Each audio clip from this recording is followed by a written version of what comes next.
They have the Kufra that counters the Wan and the Fanny with the Cho as well. They're gonna finish it up with the Ling. It's gonna be EVOS actually picking this up. This is insane. Like I mentioned, I thought that it might just not come out with the Paquito already picked up, but Fairsick, he's feeling confident, he's feeling feisty, and that's gonna be the Ling. 2 draft set, a more conventional draft from the side of EVOS Legends, but a very unique one from RRQ.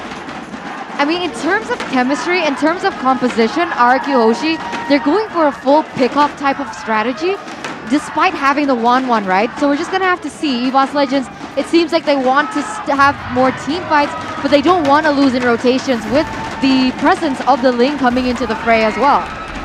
Man, composition-wise, it will be the Popol Roam, but I do agree with you, Turner. I feel like their winning conditions are complex. We will have to see your execution-wise miracle. Well, it's all going to come down to how they execute the game plans that they have set. Coach Zace, Coach Phil, they've done everything they can. It's time for the El Clasico. Ladies and gentlemen, Viva RRQ or EVOS Roar in the chat right now. We want to hear you right now as the audience will erupt. RRQ, Lemon is going to be on the 1-1 in the gold lane, going up against against Clover on the Esmeralda. And there you go. It is actually the Popol Roamer here in game number 1. Yes, with the Popol Roamer here, it does give them a bit of an edge in terms of CC, but so does Rekt. So it all comes back down to who can implement it better in towards the game. Oh my god. We can already see, wow, what?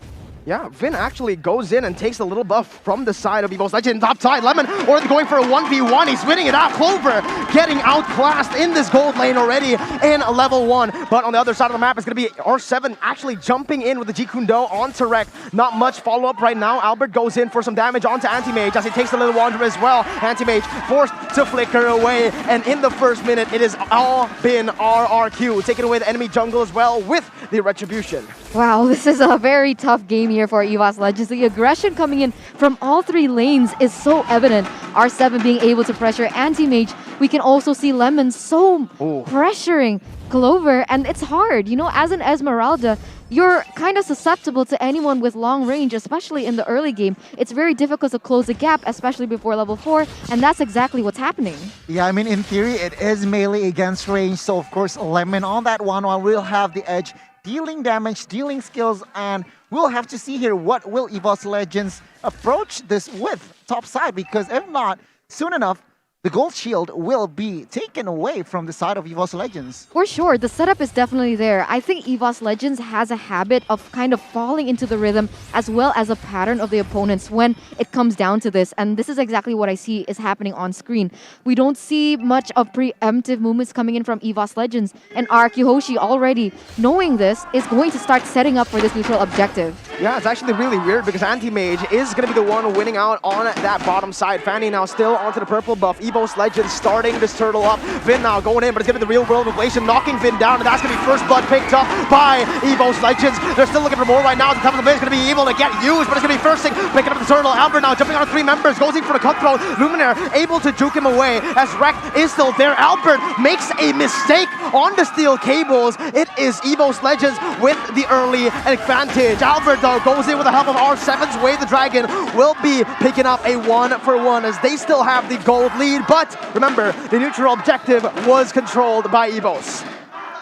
Man, that fight was huge. I feel like positioning-wise, EVOS Legends have the better advantage there, just to, you know, set the turtle up. But RRQ finding Anti-Mage, finding compensation. At the end of the day, it was a quite even trade. RRQ now with somewhat a 700 lead. We will see what will they follow it up with. 100%, guys, and I feel the hype here, and I'm sure you guys want to as well. So go ahead and check out Cinepolis because you can enjoy this match, really soak it in on the big screen. So don't forget to scan that barcode as well as the Mobile Legends Bang Bang X Sanrio characters. But wait a minute. Yeah, Fairsick could in 1v1 caught out. That's going to be R7 getting Jikundo down, and Clay picks up the kill onto Fairsick. Way the Dragon going to be placed onto Rekt right now as Luminaire will get taken down. He pops the real world manipulation to get out. But in the end, RRQ are the ones trying to control the game in the early stage. A 1,000 gold lead already, even though EVOS were the ones ahead, getting the neutral objective.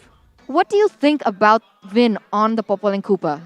Personally, I don't like it because it's not a tanky hero, but I feel like looking at the composition once again, they need that thick hero. And with that Popo and Koopa, I don't like it. It has 1 assist now, but we will have to see here. Perhaps prove me wrong, Vin. Well, in that top side, Lemon actually just missing 1 more weakness point to pop that crossbow of Tang. Albert stealing away the orange buff. Did he actually get it away from Fersic? I mean, look at Fersic. This is 2 different junglers at this point. Fersic has actually opted to go for the Demon Slayer emblem, whereas Albert still sticking to the fighter emblem on that Fanny. This will mean that Fersic in fights will be a little bit weaker. A little bit weaker, but he definitely will be farming better. So in terms of now, EVOS Legends, they really need to have that edge because they are so pressed, so pressured that EVOS Legends, they need all the help they can get in terms of farm. And EVOS Legends, Fersic in particular, really needs that. And now RRQ HOSHI, with the momentum that they are creating for themselves, they are going to be taking this neutral objective. And I'm not sure, does EVOS Legends want to keep contesting these early game objectives? I don't think they do. Honestly, right now, RRQ, they're taking this for free. And there you go. It's going to be Turtle number 2 taken away by the side of RRQ. And the bottom side, Anti-Mage gets picked off out of nowhere. Albert trying to go in on towards Rek, but a bouncing ball will save him for now. Bottom Koopa going to be used, and that's going to be instantly Albert with the follow-up. The cables are everywhere. Rek tries to go in for the Tyrant's Rage. We'll be able to get it down, and Rek actually gets out. It is a good trade from the side of EVOS Legends as Lemon was taken down in that top side. Yeah, luckily there was the real-world manipulation, being able to not do the damage yet because it is still very early on in the game, but being able to kind of inhibit the movements coming in from RRQ HOSHI, denying that pickoff, and even buying some time for the side of EVOS Legends to take that objective in that top side. It is an even early game here.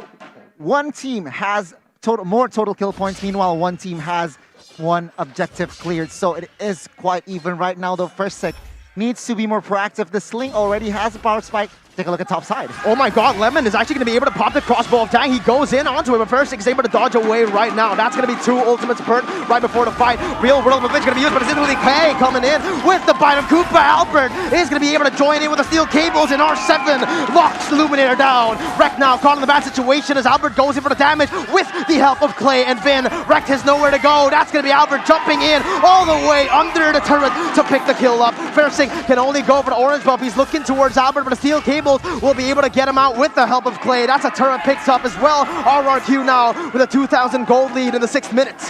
It's really interesting to see this because RRQ HOSHI, whenever they're leading, we noticeably see Albert holding a lot of kills.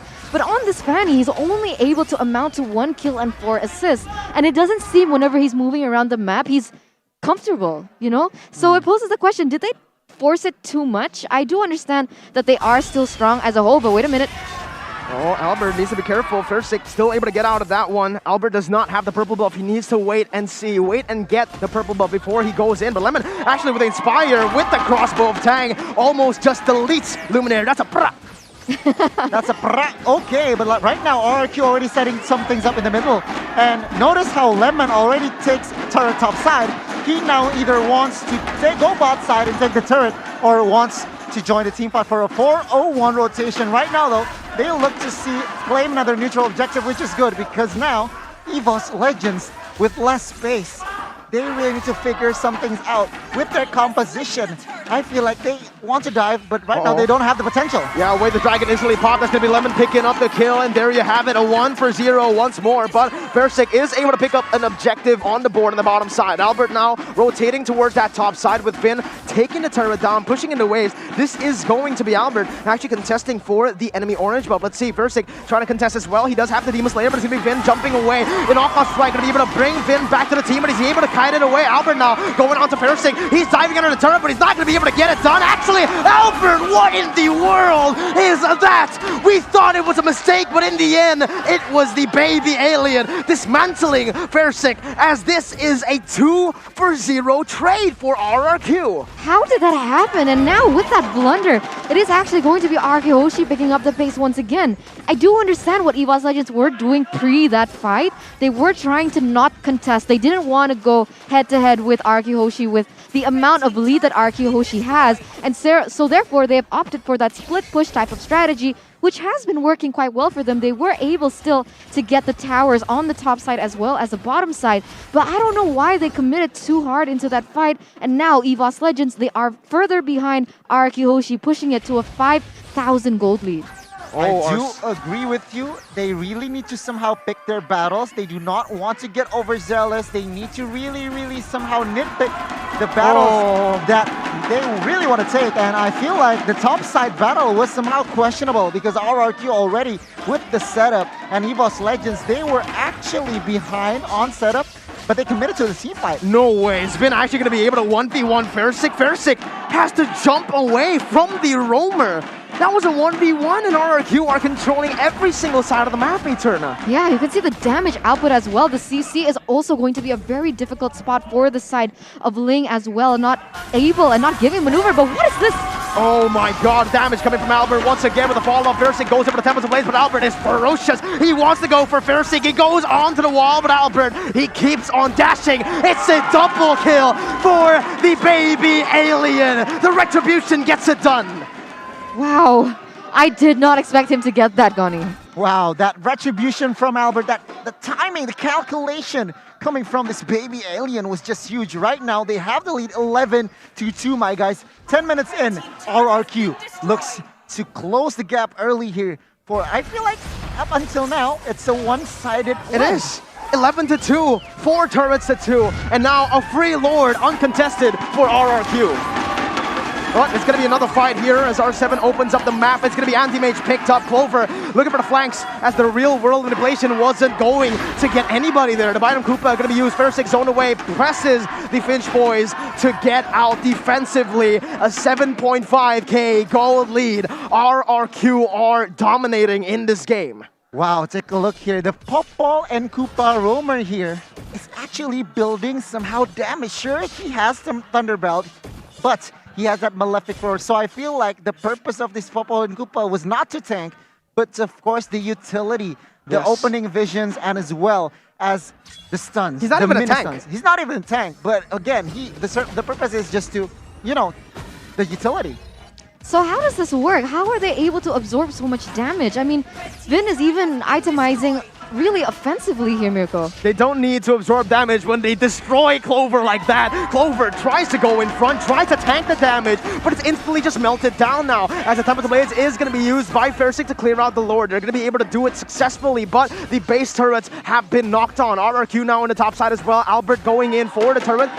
Presses the steel cables, and in the bottom side, even R7, he's just baiting, he's just taunting at this point, playing with the mentality of the EVOS Legends players. Everyone is going to be able to actually go on towards R7. He might have made a mistake here, away the Dragon going to be used, but it's going to be shut down from Fersik. A little bit too aggressive from R7, but he wants to give the crowd some entertainment. Too overconfident, I'd like to say as well, as someone might get picked up here. What? With the Inspire, oh my god! Right there, instantly, as Rack goes in for the time for bench, but it's going to be Albert jumping with the cables and obliterating the back lines. Lemon now jumping on the Luminaire. He pops the real world manipulation, but he's the one who's going to get popped. The 3 for 2 right now, and RRQ are 8,000 gold ahead. 8,000 gold ahead, but they're still actually able to pick up 2 members from the side of RRQ HOSHI. I mean, in this case, EVOS Legends, if they go down, they don't want to go down without a fight here. Oh my god, but still somehow, EVOS Legends still holding on. Let's take a look at the players' gold here.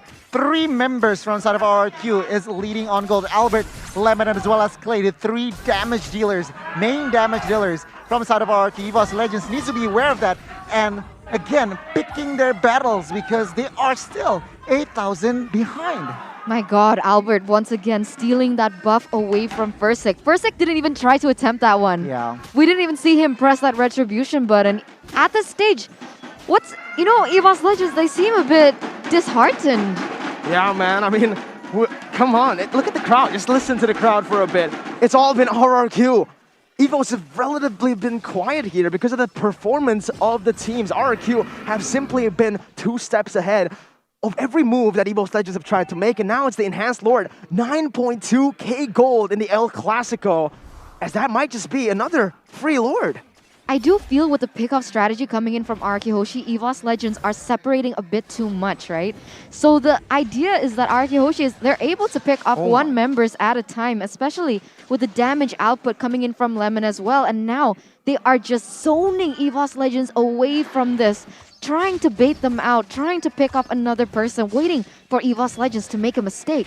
EVOS Legends, again, they're trying to open up the map. Clover is in the flanks. He's looking for something, but instantly the trap will be there. Albert, actually, he's not onto the Lord. It's still going to be picked up. What in the world is this rotation? How do they make that work? Albert, he went for the play, and Lemon now, he's going to go in for the weakness point. He has the Inspire. Instantly, onto the back lines. Lemon dismantles EVOS Legends. R7 goes over the way the Dragon onto Wreck, and there you have it. Lemon gets the kill. A double for the Alien, as Firstick looks for some more, but Finn will be able to dash away. Anti-Mage on the other side of the map gets picked off. RRQ now with an 11k gold lead. This is dismantling of everything that EVOS Legends was trying to bring to the table here in match number 1. A landslide, a domination, a slaughter, you can say, by the side of RRQ HOSHI. They are now pushing all 3 lanes. The pressure is definitely on them. They do have the high ground from EVOS Legends, but it can instantly be taken away with the crossbow attack coming in from Lemon. Albert jumping in is actually going to be able to beat so many abilities, as that's going to be the path as the blades pop, but the base will be targeted here. 2 base turrets already taken down. That's going to be the 3rd one falling down up top lane. Lemon now looking for some damage, but they are going to disengage. It is a refined RRQ. A 14,000 gold lead. This is the largest gap I've ever seen in my life. As of right now, they are just playing with their food right now. Take a look at the items, my guy. 1, 2, 3, no, only 2 immortals. So I feel like RRQ with the offense here is still confident here, but Vin still going for that Scarlet Phantom. So this Vin is, I feel like, committed to a damage. Popo and Koopa. Meanwhile, Clay, take a look. Already 6 items with that slow effect and as well as burning effect on that glowing wand. Man, this is definitely the calm before the storm here. Something is going to be brewing. They are looking for an engage here. And this just might be it. This might be it for EVOS Legends. Yeah, Clover jumps in with a falling Star Moon. R7 trying to open up the map as Wreck is in that bush. Very good read from the side of R7, but they don't want to really push in the waves. What they want to do right now is just wait and see. Perhaps I might be wrong though, as Lemon is pushing in that mid lane. They might just want to go for the end right here and now. I thought they might just want to wait 50 seconds for that Evolved Lord. Maybe just wait it out for 18 minutes to pick up the Evolved Lord, but at this point, it's still RRQ pushing in every single wave. Mid lane first, R7 opening up the map, and there you have it. Real-time win probability favoring RRQ, 68% to 32. Yeah, but they haven't pressed the bottom lane, so I don't know. I feel like Firstick, if he wants to go a bit crazy, he can exploit this. I don't see too much of CC coming in from RRQ HOSHI to prevent this lane from going out and about, because I don't feel like there's a particular mobile hero from RRQ HOSHI that can prevent this from happening. So if they want, they could try that. I mean, as of right now, they don't really have much to lose. Yeah, I mean, if we take a look here, EVOS Legends Rex is really uncomfortable on that Kufra here, still sitting at a 0-5-1. And if we just talk about Lemon, I mean, his itemization is also very, very good. He built Sea Halberd for Kufra and as well as Esmeralda and as well as Anti-Mage. So even Lemon, the Eve at this point, even the Eve at this one. Right now, this Lord will be, I feel like, uncontested. Yeah, RRQ gets another. That's going to be the 3rd Lord in the row. Anti-Mage now jumping in onto Lemon, but it's going to be him popping every single weakness point. He is going to be able to jump all the way to the backside, gets the kill, and even with everyone targeting him, Lemon still survives. What in the world is going on? RRQ just dismantles EVOS once more. That's a 3 for 0. They're trying to make it a 4. Clover gets brought back to the team. He goes in for the falling star, one of the winner's truncheon, but the damage will be enough to take him down. A 4 for 0. Only the Miracle Boy left to defend the Wonder Kid. What can he do? The Enhanced Lord, 5-man strong. He can only run away. But the way the Dragon is going to be used, and that's a wipeout before they finish it off. 1-0, RRQ. RRQ. I don't really know what to say. This is, when I keep saying things are scary, now it's terrifying. RRQ HOSHI with Lemon coming in has actually proven to be insane. His 1-1 is definitely something that needs to be banned away from him because the impact. And I don't even want to just talk about Lemon. I feel like everyone on that team performed exceptionally well. They were able to do their winning conditions to the utmost perfection and finally winning that in a landslide victory. Yeah, in a landslide victory. RRQ is not playing around here in this El Clasico. Oh, take a look at the screen, guys. RRQ Albert on Emo TV.